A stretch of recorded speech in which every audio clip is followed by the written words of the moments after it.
Hello students, तो आपका स्वागत है हमारी YouTube channel I am education में। और आज हम डिस्कस करने वाले एमकॉम से मन का जो हमारा सब्जेक्ट है बिजनेस रिसर्च मेथड, उसका यूनिट नंबर 4 में जो हमारा चैप्टर है एफ टेस्ट, उसका आज हम कंप्लीट सॉल्यूशन करने वाले हैं। तो मेक श्योर कि वीडियो एंड तक देखें ताकि जो भी सॉल्यूशन है वो आपको समझ में आ सके।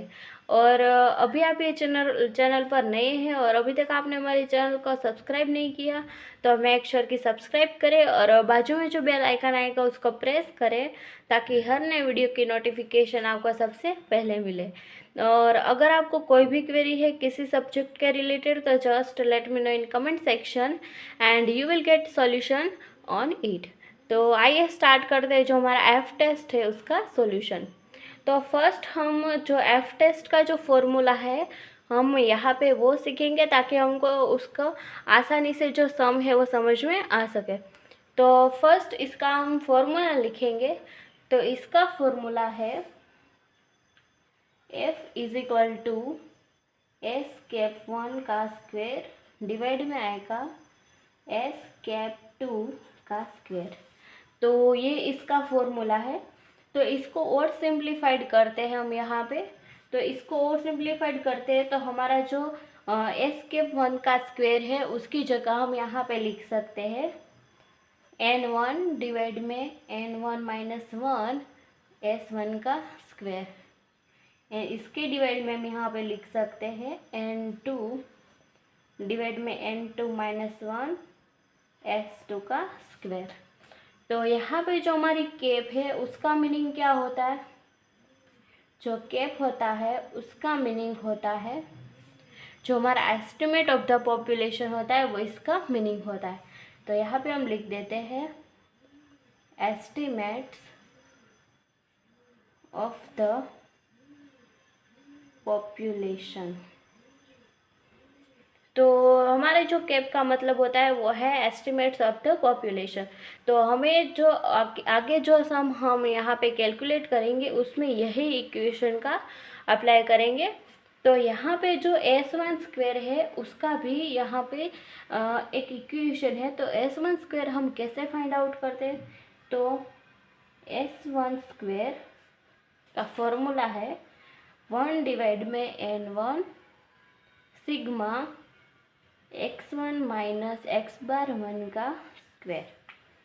तो ये फॉर्मूले के अकॉर्डिंग हमें यहाँ पे s1 का स्क्वायर मिल जाएगा और यहाँ पे जो s2 का स्क्वायर है वो फाइंड आउट करने के लिए 1 डिवाइड में n by 2 sigma x2 minus x bar 2 का होल स्क्वायर।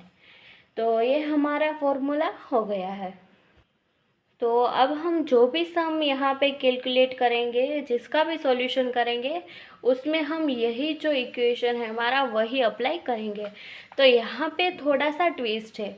जब numerator is greater than the denominator तो यहाँ हमें ये वाला फॉर्मूला अप्लाई करना रहेगा। और फिर जब डिनोमिनेटर होता है वो ग्रेटर देन होता है देन न्यूमरेटर तो यहाँ पे जो n2 हो वो ऊपर चला जाएगा और जो n1 है वो नीचे आ जाएगा। तो इसका सॉल्यूशन हम जब करेंगे तो आपको ज़्यादा समझ में आएगा। तो अब हम जो हमारा सम है तो एक्सरसाइज नंबर 5.1 का सॉल्यूशन करते हैं। तो यहाँ पे जो एक्सरसाइज नंबर 5.1 के जो भी क्वेश्चन थे वो मैंने यहाँ पे पहले से ही राइट डाउन करके रख लिए। तो अब हम पहले जो हमारा क्वेश्चन नंबर 2 है उसका आंसर फाइंड आउट करेंगे। तो यहाँ पे हमें बताया गया है कि the following figures give the weights of product of item produced by two machines. Test the hypothesis that there is no significant variation in the products of two machine. तो यहाँ पे हमें मशीन ए की कुछ इन्फॉर्मेशन दी गई है और machine B की कुछ इन्फॉर्मेशन यहाँ पे दी गई है। तो आइए स्टार्ट करते इसका सॉल्यूशन। तो यहाँ पे हमें जो मशीन ए और मशीन बी के टोटल एन हमें यहाँ पे पहले फाइंड आउट करने रहेंगे।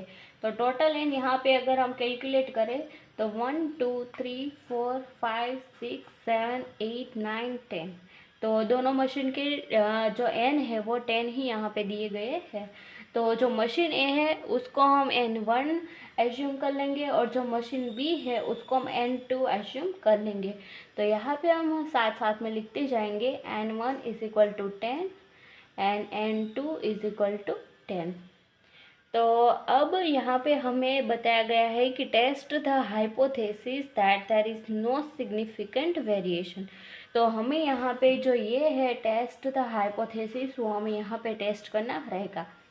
तो जो इस चैप्टर के जो भी हम सम कैलकुलेट करते हैं उसमें यहाँ पे आपको जो हाइपोथेसिस है वो ये लिखना कंपलसरी रहेगा। तो जो हमारा हाइपोथेसिस है तो H0 उसका हाइपोथेसिस हम लिखेंगे तो सिग्मा 1 का square is not equal to sigma 2 का स्क्वायर।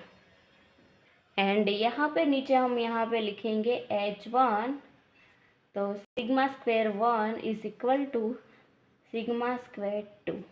तो ये हाइपोथेसिस का जो टेस्ट है वो आपको कंपलसरी लिखना रहेगा एग्ज़ाम में, ताकि आपके जो भी मार्क्स है वो कट ना हो। तो अब आगे इसका सॉल्यूशन करते हैं। तो जो मशीन ए और मशीन बी की जो इन्फॉर्मेशन हमें यहाँ पे दी गई है तो ये हमें यहाँ पे एक्स की इन्फॉर्मेशन दी गई है। तो ये हमारा क्या हुआ, तो ये हमारा एक्स हुआ। तो अब यहाँ पे जो अमाउंट लिखी है वो हम यहाँ पे ड्रॉ कर लेते हैं। तो यहाँ पे जो इन्फॉर्मेशन दी थी मशीन ए एंड मशीन 2 की वो हमने यहाँ पे राइट डाउन कर दिए। तो अब हमें जो x1 है और x2 है इन दोनों का टोटल करना रहेगा। तो x1 का हम टोटल करें तो हमारा जो आंसर आएगा वो आएगा 45 एंड x2 का आंसर हम करेंगे तो आएगा 58। तो यहाँ पे हमें जो इक्वेशन हमने यहाँ पे सीखा उसके अकॉर्डिंग हमें यहाँ पे जो पर्टिकुलर्स है वो फाइंड आउट करनी रहेगी। तो हमें पहले जो हमारा S1 स्क्वायर है और S2 का स्क्वायर है वो हमें यहाँ पे फाइंड आउट करना रहेगा। तो पहले जो इसमें जो भी नीडेड है वो हम यहाँ पे फाइंड आउट करेंगे। तो हमें यहाँ पे जो x1 का बार है और x2 बार है और x2 माइनस x बार 2 का जो स्क्वायर है वो हमें यहाँ पे फाइंड आउट करना रहेगा। तो हमें यहाँ पे क्या क्या फाइंड आउट करना रहेगा, तो पहले तो हम फाइंड आउट करेंगे x1 minus x bar 1, then इसका हम यहाँ पे स्क्वायर करेंगे तो x1 माइनस x बार 1 का whole square, then same x2 minus x bar 2 and हम यहाँ पे इसका स्क्वायर करेंगे तो x2 माइनस x बार 2 जो है उसका स्क्वायर। तो यहाँ पे हमें first x1 minus x bar 1 find out करने के लिए हमें यहाँ पे पहले x बार 1 जो है वो फाइंड आउट करना रहेगा। तो फर्स्ट हम यहाँ पे फाइंड आउट कर लेते हैं जो हमारा x बार 1 है उसकी अमाउंट। तो x बार 1 का इक्वेशन क्या होगा, तो सिग्मा एक्स आई डिवाइड में n। तो हमारा जो सिग्मा आई हुआ वो क्या हुआ, तो जो हमारा x1 का जो टोटल है वो हमारा हुआ सिग्मा एक्स आई। तो यहाँ पे आएगा 45 एंड डिवाइड में आएगा जो हमारा n है तो n1 हमारा दिया गया है 10। तो इसके डिवाइड में करेंगे 10 और इसका डिवाइड करेंगे तो हमारा आंसर आएगा 4.5। तो हमारा जो x बार 1 है उसका आंसर आ गया है 4.5। तो इसी तरह से हम यहाँ पे जो x बार 2 है उसके अमाउंट फाइंड आउट करते हैं तो उसका सेम ही इक्वेशन रहेगा। तो जो सिग्मा एक्स आई है वो x2 का जो टोटल है वो हमें यहाँ पे लेना रहेगा। तो 58 डिवाइड में करेंगे 10 क्योंकि जो x बार 2 है उसकी n2 भी हमें यहाँ पे 10 ही दिया गया है। तो इसका डिवाइड करेंगे तो हमारा जो आंसर आएगा वो आएगा 5.8। तो यहाँ पे जो हमारा x बार 1 है और x बार 2 है उस दोनों की अमाउंट यहाँ पे हमें मिल गई है। तो अब हमें इन जो आंसर आया है तो इसको यूज़ करके हमें यहाँ पे 3 माइनस 4.5 करना रहेगा क्योंकि यहाँ पे x1 माइनस x बार 1 है इसीलिए। तो पहले में हम 3 माइनस 4.5 करेंगे तो हमारा जो आंसर आएगा माइनस 1.5। फिर 7 माइनस 4.5 करेंगे तो यहाँ पे हमारा जो आंसर आएगा वो आएगा 2.5। फिर थर्ड में 5 माइनस 4.5 करेंगे तो हमारा जो आंसर आएगा 0.5। तो इसी तरह से बाकी की जो अमाउंट है वो हम फाइंड आउट कर लेते हैं। तो यहाँ हमने जो बाकी के आंसर थे वो हमने कैलकुलेट करके लिख दिए। तो अब हमें ये जो अमाउंट मिली है उसका स्क्वायर करना रहेगा। तो यहाँ पे जो हमारा फर्स्ट देखें तो अगर 1.5 माइनस का है उसका स्क्वायर करेंगे तो हमारा जो आंसर आएगा 2.25। फिर यहाँ पे 2.5 है, उसका स्क्वायर करेंगे तो हमारा आंसर आएगा वो आएगा 6.25। फिर 0.5 है, उसका स्क्वायर करेंगे तो आएगा 0.25। फिर 1.5 का स्क्वायर करेंगे तो हमारा जो आंसर आएगा वो आएगा 2.25। तो इसी तरह से बाकी के अमाउंट हम यहाँ पे लिख देते हैं। तो यहाँ पे जो बाकी की अमाउंट थी वो हमने यहाँ पे राइट डाउन कर दिए। तो जैसे हमने यहाँ पे x1 minus X bar one find out किया और इसका स्क्वायर फाइंड आउट किया, इसी तरह से हमें यहाँ पे x2 minus X bar two find out करना रहेगा और इसका स्क्वायर करना रहेगा। तो यहाँ पे जो x बार टू हम देखें तो यहाँ पे हमारा जो x बार टू है उसका आंसर है 5.8। तो हमें यहाँ पे जो 8 है फर्स्ट, उसमें से 5.8 माइनस करना रहेगा, तो इसका हमारा आंसर आएगा 2.2। तो यहाँ लिख देते हैं 2.2। इसी तरह से सेकंड के लिए तो यहाँ पे 5 है, तो 5 माइनस करेंगे 5.8 से, तो यहाँ पे जो हमारा आंसर आएगा वह माइनस का 0.8। फिर थर्ड की बात करें तो 5 माइनस सेवन माइनस 5.8 करेंगे तो हमारा जो आंसर आएगा वो आएगा 1.2। तो जैसे मेरी यहाँ मिस्टेक हुई देखने में, इसी तरह से मेक श्योर कि आपकी मिस्टेक ना हो एग्ज़ाम में। तो मैंने ये मिस्टेक जानबूझकर आपको करके बताई ताकि स्टूडेंट को पता चले कि उसको किस तरह से मिस्टेक होती है। तो ज़्यादातर जो स्टूडेंट होते हैं वो इसी तरह की मिस्टेक करते हैं। तो यहाँ पे x2 की अमाउंट देखनी होती है और वो लोग x1 के अमाउंट का मल्टीप्लाई कर देते हैं, तो उसका जो आंसर आता है वो बिल्कुल रॉन्ग आता है, तो उसके मार्क्स कट हो जाते हैं। तो मेक श्योर कि ये गलती आप ना करें। तो यहाँ पे इस तरह से x2 minus X bar two find out करना रहेगा। फिर अब हम जो 2.2 है उसका स्क्वायर करेंगे तो आएगा 4.84। फिर माइनस 0.8 का स्क्वायर करेंगे तो आएगा 0.64 एंड 1.2 का स्क्वायर करेंगे तो आएगा 1.44। तो इसी तरह से बाकी की जो अमाउंट है वो हम फाइंड आउट कर देते हैं। तो यहाँ पे जो बाकी की अमाउंट थी वो हमने यहाँ पे फाइंड आउट करके लिख दी है। तो अब हमें जो हमारे इक्वेशन में जो भी पर्टिकुलर्स थी उसका आंसर हमें यहाँ पे मिल गया है। तो अब हमें जो x1 minus X bar one का जो स्क्वायर है और x2 minus X bar two का जो स्क्वायर है उसका टोटल हमें यहाँ पे करना रहेगा। तो इसका हम टोटल करें तो हमारा आंसर आएगा 16.5 और इसका अगर हम टोटल करें तो इसका आंसर आ रहा है 37.6। तो अब हम जो हमारा इक्वेशन है वो पुट करते हैं। तो हमारा जो फर्स्ट इक्वेशन है s1 का स्क्वायर, उसका ये इक्वेशन यहाँ पे पुट करेंगे तो आएगा s1 का square is equal to 1 divide by n1 sigma x1 minus X bar one whole square. And then यहाँ पे साइड में हम लिख देंगे s2 का स्क्वायर, तो 1 डिवाइड में n2 sigma x2 minus X bar two का होल स्क्वायर। तो अब हम जो अमाउंट हमने फाइंड आउट की थी वो हम यहाँ पे पुट करेंगे। तो यहाँ पे जो हमारा n दिया गया था वो था 10, तो 1 डिवाइड में 10 करेंगे और x1 minus X bar one का जो हमारा स्क्वायर का आंसर हुआ 16.5 वो हम यहाँ पे पुट करेंगे, जो हमारा ये टोटल है। तो यहाँ पे हम लिखेंगे 16.5। तो अगर हम इसका सॉल्यूशन करें तो हमारा जो आंसर आएगा वो आएगा 1.65। तो इसी तरह से जो हमारा s2 का स्क्वायर है वो फाइंड आउट करते हैं।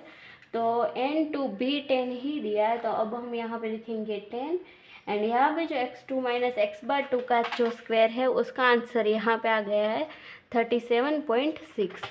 तो यहाँ पे लिखेंगे 37.6 और इसका सॉल्यूशन करें तो हमारा जो आंसर आएगा वो आएगा 3.76। तो यहाँ पे s1 का स्क्वायर और s2 का स्क्वायर का आंसर भी हमें यहाँ पे मिल गया। तो अब हमें जो हमारा मेन इक्वेशन है n1 डिवाइड में n1 माइनस 1 s1 का स्क्वायर और ये वाला, तो इसका आंसर हमें यहाँ पे फाइंड आउट करना रहेगा। तो अब हम फाइंड आउट करते हैं इसका आंसर। तो पहले हम इसका जो इक्वेशन है वो यहाँ पे पुट करते हैं। तो n1 डिवाइड में n1 माइनस 1 एंड इंटू में आएगा s1 का स्क्वायर और यहाँ पे आएगा N2 डिवाइड में N2 माइनस 1 S2 का स्क्वायर। तो N1 हमारा यहाँ पे दिया गया है 10, डिवाइड में करेंगे 10 माइनस 1, तो N1 हमारा है 10 और माइनस 1 करेंगे तो हमारा आंसर रहेगा 9। तो यहाँ पे हम डायरेक्टली लिख देते हैं 9 एंड S1 का स्क्वायर जो हमारा इसका आंसर आया S1 स्क्वायर का 1.65 वो हम यहाँ पे पुट करेंगे। तो यहाँ पे हम लिख देते हैं 1.65। तो अब हम इनका सॉल्यूशन करेंगे तो हमारा जो आंसर आएगा वो आएगा 1.83। इसी तरह से N2 का जो है उसका सॉल्यूशन करते हैं। तो N2 की अमाउंट भी हमें यहाँ पे 10 ही दी है तो 10 लिखेंगे डिवाइड में N2 यानी कि 10 माइनस 1 करेंगे तो आएगा 9 एंड यहाँ पे जो S2 का स्क्वायर का आंसर जो हमने यहाँ पे फाइंड आउट किया वो हम यहाँ पे राइट डाउन करते हैं। तो उसका आंसर है 3.76। तो यहाँ पे लिखेंगे 3.76।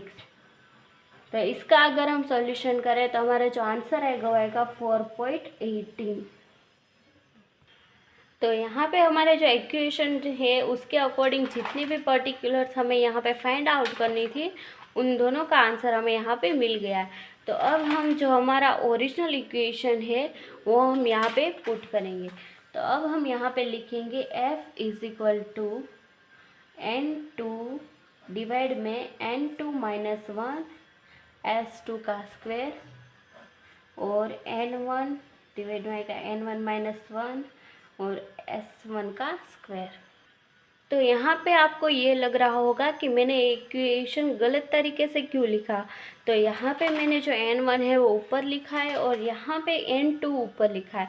तो यहाँ पे N2 इसीलिए ऊपर लिखा है, मैंने आपको यहाँ पे भी बताया कि यहाँ पे जो जिसकी भी वैल्यू बड़ी है वो न्यूमरेटर साइड में आएगा और जिसकी वैल्यू छोटी है वो डिनोमिनेटर में आएगा। यानी कि इन दोनों में से जिसकी भी वैल्यू बड़ी है वो ऊपर की साइड आएगा और इन दोनों में से जिसकी भी वैल्यू कम है वो नीचे आएगा। तो यहाँ पे जो N2 है उसकी अमाउंट बड़ी है 4.18, तो उसको हमने यहाँ पे न्यूमरेटर में लिखा है और इसकी जो N1 की वैल्यू है वो छोटी है 1.83, तो हमने इससे नीचे रखा है। तो मेक श्योर कि ये ठीक से याद रखेगा ताकि एग्ज़ाम में कोई भी गलती ना हो। तो अब हम यहाँ पे जो इसका अमाउंट हमें यहाँ पे मिला है वो हम यहाँ पे पुट करते हैं। तो इसका आंसर हमें यहाँ पे मिला है 4.18। तो यहाँ पे लिखेंगे 4.18 और इसका आंसर है 1.83। तो यहाँ पे लिखेंगे 1.83 एंड इसका हम डिवाइड करेंगे तो हमारा जो आंसर आएगा वो आएगा 2.28। तो यहाँ पे जो हमारा सेकंड क्वेश्चन है उसका आंसर हमें यहाँ पे मिल गया है। तो इसका आंसर है 2.28। तो आई होप कि आपको आसानी से समझ में आया होगा, कोई भी परेशानी नहीं रही होगी। अगर कोई भी प्रॉब्लम रही है तो मेक श्योर कि comment below and you will get answer as soon as possible. तो अब हम जो हमारा नेक्स्ट क्वेश्चन है उसको सॉल्व करते हैं। तो अगला क्वेश्चन हम जो सॉल्व करने वाले हैं वो है question number 5।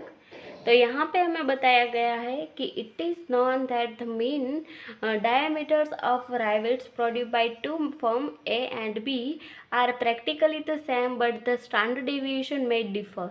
For 22 rivets produced by firm A, the standard deviation is 2.9 mm, and while for 16 rivets manufactured by firm B, the standard deviation is 3.8 mm. Compute the statistic you would use to test whether the product of the firm A have the same variability as those of firm B and test its significance. तो यहाँ पे हमें जो इसका significance है वो test करना हमें यहाँ पे बताया गया है। तो इसमें हमें क्या क्या इन्फॉर्मेशन दी है वो हम यहाँ पे लिख देते हैं। तो फर्स्ट हम यहाँ पे लिखेंगे क्वेश्चन नंबर 5 एंड यहाँ पे जो 22 राइवेट्स प्रोड्यूस बाय फर्म ए, तो यहाँ पे जो फर्म ए यानी कि N1 एंड जो फर्म बी है उसका हम एज्यूम करेंगे N2। तो N1 का हमें यहाँ पे टोटल दिया है 22, यानी कि हमारा जो N हो गया वो हो गया 22। तो यहाँ पे लिख देते हैं 22 और फर्म बी का यहाँ पे हमें N दिया है 16 रैबिट्स, तो यहाँ पे लिखेंगे 16 फिर हमें यहाँ पे जो हमारा स्टैंडर्ड डेविएशन है वो दिया है। द फॉर्म ए का स्टैंडर्ड डेविएशन यहाँ पे दिया है 2.9 mm। तो यहाँ पे जो S1 है वो आएगा 2.9। तो यहाँ पे जो स्टैंडर्ड डेविएशन है उसको हम S से डिनोट करेंगे।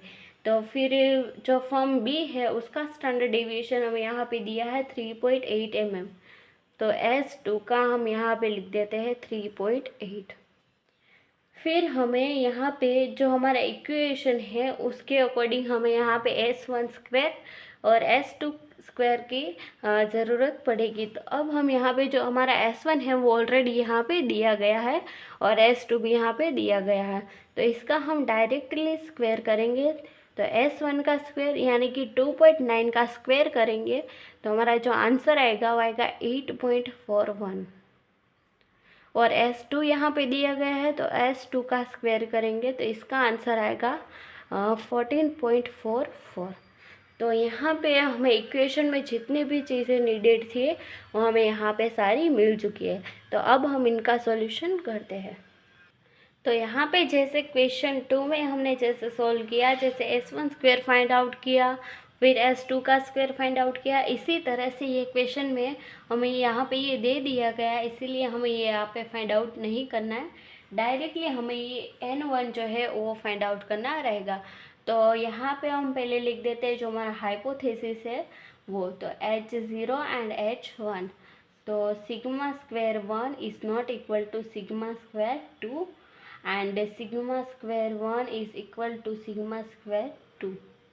तो फर्स्ट हम यहाँ पे लिख देते हैं N1 डिवाइड में N1 माइनस 1 S1 का स्क्वायर।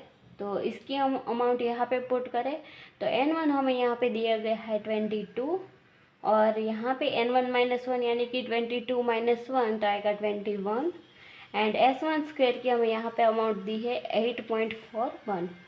तो 8.41 और इसका सॉल्यूशन करेंगे तो हमारा जो आंसर आएगा वो आएगा 8.81। फिर इसी तरह से हमारा जो N2 का इक्वेशन है वो फाइंड आउट करते हैं। तो N2 माइनस 1 S2 का स्क्वायर। तो यहाँ पे जो N2 की अमाउंट हमें यहाँ पे बताई गई है वो है 16। तो यहाँ पे 16 लिखेंगे और 16 माइनस 1 यानी कि 15। देन S2 का स्क्वायर यहाँ पे 14.44 है वो लिखेंगे तो 14.44 और इसका सॉल्यूशन करेंगे तो हमारा जो आंसर आएगा वो आएगा 15.40। तो आई होप कि आपको इसका कैलकुलेशन अब समझ में आ गया होगा। तो अब हम जो हमारा f का जो इक्वेशन है वो हम यहाँ पे पुट करते हैं। तो f इज़ इक्वल टू जो हमारा इसमें से जिसकी भी अमाउंट बड़ी है उसको हम अपर साइड मूकेंगे और जिसकी अमाउंट छोटे है उसको हम लोअर साइड रखेंगे। तो हमारा जो इन दोनों में से जिसका भी आंसर बड़ा है वो है N2 का आंसर। तो ये हम अपर साइड रखेंगे तो आएगा N2 माइनस 1 S2 स्क्वायर और डिवाइड में आएगा N1 माइनस 1 S1 का स्क्वायर। तो यहाँ पे इसका आंसर है 15.40। तो यहाँ पे लिखेंगे 15.40 और डिवाइड में आएगा 8.81 और इसका अगर हम डिवाइड करें तो हमारा जो आंसर आएगा वो आएगा 1.75। तो हमारा जो f का आंसर है वो हमें यहाँ पे मिल गया है 1.75। तो अब हम क्वेश्चन में देखें तो हमें यहाँ पे क्वेश्चन में बताया गया है कि टेस्ट इट्स सिग्निफिकेंस। तो यहाँ पे हमें जो हमारा DF होता है यानी कि जो हमारा डिग्री ऑफ फ्रीडम होता है वो हमें यहाँ पे फाइंड आउट करना रहेगा। तो इसके जो टेबल की अमाउंट थी वो हमने यहाँ पे पहले से ही लिख के दी हुई है क्वेश्चन में ही। तो अगर हमें यहाँ पे degree of freedom find out करना होगा तो इसका इक्वेशन क्या होगा। तो पहले हम यहाँ पे लिखेंगे डिग्री ऑफ फ्रीडम यानी कि DF। तो इसका इक्वेशन होगा N2 minus 1 and N1 minus 1। तो यहाँ पे भी जिसके इक्वेशन के अकॉर्डिंग जिसको ऊपर लिखा है वो आगे आएगा और जिसको नीचे रखा है वो पीछे आएगा। तो यहाँ पे N2 हमने यहाँ पे ऊपर रखा है तो N2 माइनस 1 आगे आएगा एंड N1 का नीचे रखा है तो N1 माइनस 1 पीछे आएगा। तो n2 माइनस 1 करते हैं, तो n2 हमें यहाँ पे दिया गया है 16 माइनस 1 एंड n1 दिया गया है 22, तो 22 माइनस 1, तो हमारा जो आंसर आएगा वो आएगा 15 एंड 22 माइनस 1 तो आएगा 21। तो यहाँ पे हमें जो 15 एंड 21 के अकॉर्डिंग जो हमारी टेबल की वैल्यू दी है, इसका मतलब ये है कि हमारा जो ये डिग्री ऑफ फ्रीडम का आंसर है वो राइट है। तो इसके अकॉर्डिंग हमें यहाँ पे जो आंसर लिखना रहेगा, तो हमारा जो f कैलकुलेटेड है उसके अमाउंट अगर देखें तो हमारा जो आंसर आया है वो है 1.75 एंड यहाँ पे जो टेब्यूलेटेड वैल्यू है वो हमें पहले से ही दी गई है, तो हम लिखेंगे f टेब्यूलेटेड, उसकी अमाउंट है 2.05। तो यहाँ पे जो टेब्यूलेटेड है वो इसकी अमाउंट बड़ी है जो हमारी कैलकुलेटेड अमाउंट है उससे, तो यहाँ पे लेस देन साइन आएगा। और यहाँ पे क्योंकि टेब्यूलेटेड वैल्यू बड़ी है कैलकुलेटेड वैल्यू से, तो यहाँ पे जो हाइपोथेसिस है वो मे बी एक्सेप्टेड, तो हाइपोथेसिस मे बी एक्सेप्टेड। तो ये हमारा जो क्वेश्चन 5 था उसका सॉल्यूशन हमने यहाँ पे कंप्लीट कर दिया है। तो आई होप कि आपको समझ में आया होगा, और अगर आपको कोई भी क्वेरी है तो just let me know in the comment section. And question 5 आप कैलकुलेट कर ले, इसके बाद आप क्वेश्चन नंबर 3 5.1 का अगर सॉल्व करें तो ये सेम ही क्वेश्चन आपको यहाँ पे दिया गया है, और आगे भी जो सम है वो सॉल्यूशन कर सकते हैं। तो इसके रिमेनिंग जो सम है वो हम नेक्स्ट वीडियो में कैलकुलेट करेंगे। तो मिलते हैं नेक्स्ट वीडियो में, टिल देन थैंक यू।